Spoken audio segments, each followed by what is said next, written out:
사무엘하 17장 1절부터 4절 말씀 마음을 집중하시고 함께 읽어보십니다. 아히도벨이 또 압살롬에게 이르되 이제 내가 사람 12,000명을 택하게 하소서. 오늘 밤에 내가 일어나서 다윗의 뒤를 추적하여 그가 고나고 힘이 빠졌을 때에 기습하여 그를 무섭게 하면 그와 함께 있는 모든 백성이 도망하리니 내가 다윗 왕만 쳐 죽이고 모든 백성이 당신께 돌아오게 하리니 모든 사람이 돌아오기는 왕이 찾는 이 사람에게 달렸습니다. 그리하면 모든 백성이 평안하리이다 하니 압살롬과 이스라엘 장로들이 다 그 말을 옳게 여기더라. 아멘. 다윗의 일생을 보면 우리 모든 사람들이 당할 수 있는 또 예상할 수 없는 일까지를 포함해서 우리의 모든 인생이 총량, 그러니까 여러분 모든 것이 보면은 총량의 법칙이라는 게 있잖아요. 그러면은 이 다윗의 일생 속에서 모든 사람들이 겪어낼 수 있는 최고와 최악의 다양한 일들이 그 속에 녹아 있어요. 그래서 이 다윗의 일생이 마치 우리 각자 자기의 일생을 보는 것과 같은 그런 어떤 공감할 수 있는 부분들이 많이 있는 것이죠. 우리가 지금 묵상하는 부분은 그 상황 속에서 다윗이 최악의 상황을 겪고 있는 그런 부분입니다. 그 까닭은 아들 압살롬이 아버지에게 반란을 일으키고 쿠데타로 그 아버지를 죽이고 왕이 되고자 하는 것이죠. 이미 17장에는 이미 그 반란을 일으켜서 그 아들 압살롬은 예루살렘 성을 접수한 상태예요. 그리고 그 아버지 다윗은 황급히 도망하여 지금 가장 힘든 상황, 어쩌면은 마치 그 촛불에 비하면 심지가 거의 꺼져가는 상태라고 할 수 있어요. 근데 이런 상황 속에서 지금 그 압살롬이 그 아버지를 어떻게 처단할 것인가에 대한 방책을 참모들과 상의하는 내용이 17장에 있어요. 그 중에 오늘 읽은 이 짧은 내용은 그 아히도벨이라고 하는 인물이 압살롬에게 자기의 계략을 밝히는 내용입니다. 여기 아히도벨이라는 인물도 이전에는 다윗에게 아주 중요한 전략, 지략을 말해줬던 책사라면 옛날 왕의 스승이죠. 왕에게 중요한, 오늘로 말하면은 대통령의 비서실장과 같은 아주 가까운 사이에 있는 것이죠. 그런데 현재 이 상황 속에서는 다윗을 배반하고 압살롬께 붙은 거예요. 압살롬에게 붙어 있는 거예요. 이미 말씀드린 것처럼 아히도벨은 자기 손녀딸 밧세바를 범한 다윗을 보복하기 위해서 그런 계략에 동참하기도 한 것이지만은 어찌하든지 이런 모습을 보면은 사람을 절대 신뢰할 수 없다는 거예요. 그러니까 우리도 살다 보면은 가까운 사람, 믿었던 사람으로부터 배신을 당하는 경험들이 있어요. 그러면 그것은 이상한 일은 아닙니다. 어차피 우리 인생에는 누구나 겪을 수 있는 일 중에 하나일 수 있어요. 그런데 지금 이 다윗을 배신한 이 아히도벨이 압살롬, 아직 정식 왕은 아니지만은 그래도 지금 왕으로 추대되고 있는 이 상황 속에서 그가 계략을 밝히는데 그 계략은 얼마나 치밀하고 탁월한지 한번 여기 한번 보겠습니다. 1절 아히도벨이 또 압살롬에게 이르되 이제 내가 사람 12,000명을 택하게 하소서. 오늘 밤에 내가 일어나서 다윗의 뒤를 추적하여 그랬어요. 이 아히도벨이 압살롬에게 요청하는 것은 12,000명의 군사를 내게 주십시오. 그렇다면은 오늘 밤에, 그 오늘 밤이라는 것은 이 지금 다윗이 도망가기에 급급해가지고 지금 도망간 지 얼마 안 되는 상황이죠. 그러면은 도망간 다윗에게는 체제도 정비되지 않은 상태예요. 그냥 우왕좌왕하는 상태. 사실 그럴 때 공격하는 것이 아주 타당하죠. 그러니까 이 아히도벨은 이 때를 놓치지 않는 아주 용의주도한 면이 있는 거예요. 그러면서 오늘 밤에 내가 일어나서 다윗의 뒤를 추적하겠습니다. 그렇습니다. 근데 여기에 계속 이제 2절 끝에도 보면은 내가 다윗 왕만 쳐 죽이고 2절 끝부분에 그랬죠. 근데 여기서 주목해야 되는 것은 내가라고 하는 자기를 드러내는 부분이에요. 내가 12,000명을 택하게 해주시고 내가 일어나서 다윗의 뒤를 추적하게 해주시고 내가 다윗 왕만을 쳐 죽이겠습니다. 그러는 거예요. 여러분 우리가 대화할 때도 은연중에 보면은 내가 너무 드러나면 사람들이 부담을 느끼잖아요. 너무 자기를 드러내면 그게 교만해 보인다고요. 그러니까 여러분 말할 때 보면은 내가 너무 드러나지 않도록 해야 된다. 지금 여기 이 상황 속에서는 이 중요한 이 작전을 세우는 데 있어서 자기가 주인공이에요. 지금 내가 하겠다, 나에게 이렇게 권한을 달라, 그리고 마지막에 내가 그 다윗 왕을 쳐 죽이겠다. 여러분 다윗 왕이 지금 압살롬의 아버지예요. 그래 아무리 지금 압살롬이 아버지를 죽이고 왕이 되겠다고 하지만은 누군가가 내 아버지를 쳐 죽이겠다는 말을 들으면은 기분이 묘하지 않을까요? 네? 물론 내 자식을 내가 혼내더라도 남들이 내 자식을 혼내는 건 내가 못 보잖아요.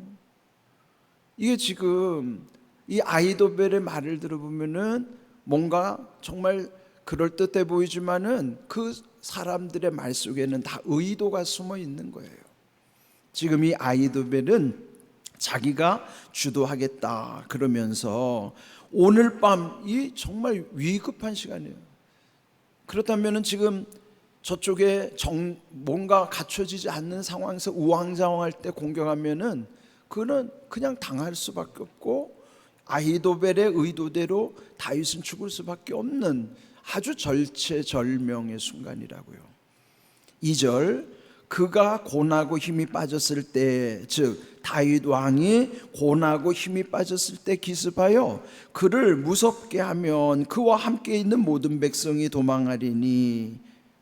자, 지금 여기서 이 아히도벨은 다윗이 얼마나 피곤하고 힘이 빠졌을까를 간파한 거예요. 우리도 이럴 때 있죠. 힘이 빠졌을 때. 그런데 여기 지금 고나고 힘이 빠졌을 때라는 거는요, 곤이라는 건 피곤이에요. 피곤은 날마다 겪잖아요. 그 문제는 뭐냐면 피곤이 점점 쌓여지면은 힘이 빠지는 게 문제라고요. 그때 피곤이 쌓여가지고 내가 감당할 수 없어서 힘이 빠졌을 때, 그러면 이제 아무것도 못하는 상황을 일컬어서 탈진 상태라고 그래요. 진액이 빠졌다 그 말이죠. 사람의 진액이 빠지는 상태를 탈진 상태라고 그러는 거죠. 그러면요 만사가 귀찮은 거예요. 내가 생각대로 안 되고 그냥 아무것도 하기 싫고 그냥 너무나 그냥 아무것도 그냥 손에 잡히는 게 없는 거예요. 우리 인생은 결국 서서히 지쳐가면서 이렇게 탈진 상태까지 가는 겁니다. 이렇게 되지 않아야 돼요. 오늘 제목이죠. 힘이 빠졌을 때, 고나고 힘이 빠졌을 때. 이걸 한마디로 요약하면 탈진 상태란 말이에요. 여러분 이게 지금 이런 상태를 겪는 분들이 적지 않아요. 이 육신이 망가지는 것보다 아니라 마음도 무너져가지고 이 정신병원 다니는 사람들, 그게 다 마음의 병이잖아요. 지금 이 다윗이 어떤 형편이라는 것을 이 아히도벨이 아주 정확하게 본 거예요. 지금 다윗은 그 인생이 얼마나 피곤이 쌓여가지고 지금쯤이면은 힘이 빠져 있을 것이다. 이 탈진 상태를 교묘히 노리는 게 누굴까요? 그게 마귀예요. 우리를 무너뜨리는데 마귀가 우는 사자와 같이 삼킬 자를 찾는다고 성경 말씀하시잖아요. 여러분 우리의 이 삶이 여기처럼 고나고 힘이 빠지지 않도록 해야 되는 거예요. 이게 오늘 우리의 과제입니다. 자, 그런데 이런 상황에서 이 아히도벨이 기습 작전을 펴겠다는 거예요. 기습이 뭐예요? 몰래 가가지고 습격하는 거죠. 아무도 눈치채지 못하는 그 상황을 몰래 가서 습격하는 기습작전이야말로 지금 이 아히도벨의 이 전략은 아주 탁월한 것이죠. 또 하나, 다윗 왕만 쳐 죽이고 모든 백성은 도망가게 하겠다. 백성들을 다 죽일 필요 없잖아요. 한 사람만 죽이면 돼요. 지금 이게 뭐예요? 쪽집게 작전을. 학생들이 쪽집게 과외 줘야잖아요. 문제가 아무리 많아도 거기 문제 나올 것만 똑똑똑 찝어주는 쪽집게 과외가 얼마나 그게 비싸잖아요. 지금 이 아히도벨 작전도 쪽집게 작전이에요. 뭐예요? 다윗만 쪽 찝어가지고 제거하겠다 그러는 거예요. 근데 사람들은 무섭게 해가지고 다 달아나게 한 다음에 다윗만 내가 쳐 죽이겠다. 그리고 나면은 모든 사람이 다시 돌아올 텐데, 그것은 왕이 찾는 이 사람, 이 왕이 지금 누구예요? 압살롬을 왕으로 추앙하면서 그 왕이 찾는 이 사람은 누구예요? 그게 다윗이죠. 그 다윗에게 달려 있습니다. 그 사람만 제거해 버리면, 그리하면 모든 백성이 평안하리이다. 그러니까 문제가 없어진다는 거예요. 그리고 나면은 그 백성들이 다 압살롬에게로 마음이 돌아올 것이다 그러는 것이죠. 그러면 압살롬이 이 아히도벨의 전략을 들을 때 얼마나 그 계략이 탁월하게 느껴졌겠어요. 마귀는 이렇게 지혜로운 거예요. 악한 쪽으로요. 그런데 이 마귀는 대장이고 그 따르는 졸개들을 귀신들이라 그러고, 그 밑에 사람들이 또 추종하면 그게 마귀의 추종자들이에요. 이게 지금 아히도벨은 마귀의 추종자. 우리 주변에서도 나를 이렇게 넘어뜨리려고 하면은 마귀의 지령에 의해서 귀신들이 혼란하게 할 뿐만 아니라 그 밑에서 놀아나는 추종자들. 그게 뭐예요? 그게 악한 사람들이에요. 우리 주변에 그런 악한 사람들 계속 제가 강조하죠. 속지 말자고. 예? 이런 마귀의 추종자들은요, 얼마나 또한 이 마귀에게 씌우면요, 정말 말하는 것도 그럴듯하고, 정말 우리가 중심을 잃어버리면, 또 지혜가 없으면요 다 당할 수밖에 없어요. 그래서 우리는 항상 중심, 이게 뭐예요? 하나님과 나의 관계가 중심이라고 그랬죠. 그럴 때 그 하나님이 주시는 지혜만이 속지 않을 수 있는 거예요. 왜? 분별하게 하시는 것이니까. 예? 그래서 데살로니가 5장에도 보면 범사해야 하려 모든 것을 분별하라 그래요. 예? 이거 우리가 헤아리는 게 중요한 것입니다. 지금 여기 이 아히도벨이 이 탁월한 전략이 이제 곧 시행될 상황이에요. 그러면서 4절, 압살롬 그리고 거기 함께한 지도자들, 그 이스라엘 장로들이 아히도벨이 말한 그의 말에 다 옳게 여기더라. 다 동의한 거예요. 만장일치. 그러면은 그 작전대로 수행하면 다윗의 입장에서는 완전히 피할 수밖에 없어요. 그런데 이제 내일 보겠지만은 이 아히도벨의 전략을 누가 무력화시키느냐? 다윗이 보낸, 지금으로 말하면 이제 밀정이죠. 다윗이 보낸 다윗의 친구 후세가 압살롬 밑에서 지금 압살롬에게 충성하는 척하고, 그 밑에서 아히도벨과 더불어 후세도 지금 책사로 역할을 하는 거예요. 그런데 이 압살롬이 아히도벨 말만 들었고 즉각 실행했으면 다윗은 큰일 난 거예요. 5절부터 다음 14절에 보면은 이 압살롬이 후세에게 한번 또 물어보자 그러는 거예요.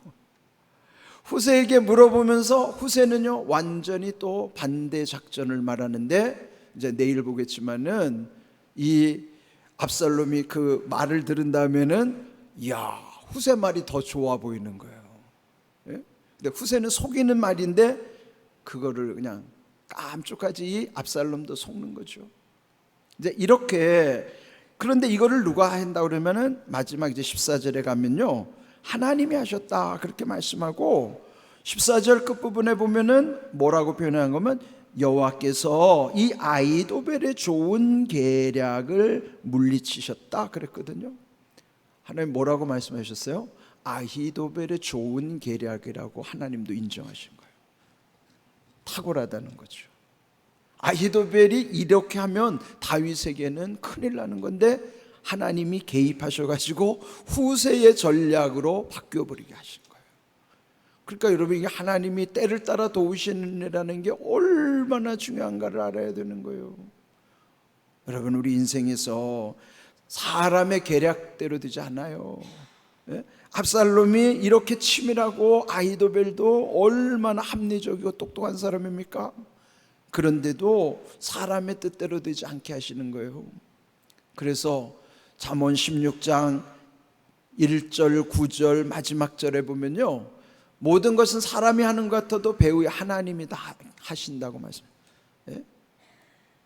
사람의 경영도 하나님이 응답하셔야 된다. 그게 잠언 16장의 전체적인 흐름이거든요. 그렇다면은 오늘 이 주제, 고난하고 힘이 빠졌을 때 예수님도 이런 환경이 있었어요. 마태복음 26장 41절 함께 읽어볼까요? 시험에 들지 않게 깨어 기도하라. 마음에는 원이로되 육신이 약하도다 하시고, 이 말씀은 겟세마네 동산에서 같이 기도하는 중에 제자들이 잠들었을 때 찾아오셔서 하신 말씀이에요. 그때 예수님은 마지막 겟세마네 동산에서 제자들과 기도하는데요, 당부하는 것이죠. 그런데 제자들은 계속 졸기만 하고 기도를 못하는 거예요. 그때 예수님 오셔서 책망하기를, 너희가 나와 함께 1시간도 깨어있어서 기도 못하느냐? 그러면서 하신 말씀이, 시험에 들지 않게 깨어 기도하라. 마음에는 원이로되 육신이 약하도다 그렇게 말씀하시죠. 그러면 먼저 마음에는 원이로되 육신이 약한 거는 우리의 상황이에요. 우리는 다 마음에는 원함이 있어요. 마음에 소원하는 게 있지만은 육신이 약하기 때문에 안 돼요. 이건 우리 문제라고요. 그런데 문제에는 뭐가 있다고 그랬어요? 답이 있는 거예요. 답이 뭘까요? 그래서 깨어 기도해야 된다는 게 답이에요. 예? 그러면 지금 이 마음에는 원이로되 육신이 약하도다 그랬는데, 예수님의 육신은 우리와 다른 육신일까요? 아니에요. 예수님은 우리와 똑같은 연약한 육신을 입고 오셨어요. 그러면 여기 지금 다윗이 고나고 힘이 빠졌을 때처럼 예수님의 몸도 고나고 힘이 빠질 수밖에 없는 몸이에요. 예수님의 몸이 우리와 다른 몸이 아니라 똑같은 몸이란 말이에요. 근데 문제는 뭐냐? 마음의 원함이 육신의 약함에 지지 않는 것이 예수님이신 거예요. 그런 비결은 뭐냐?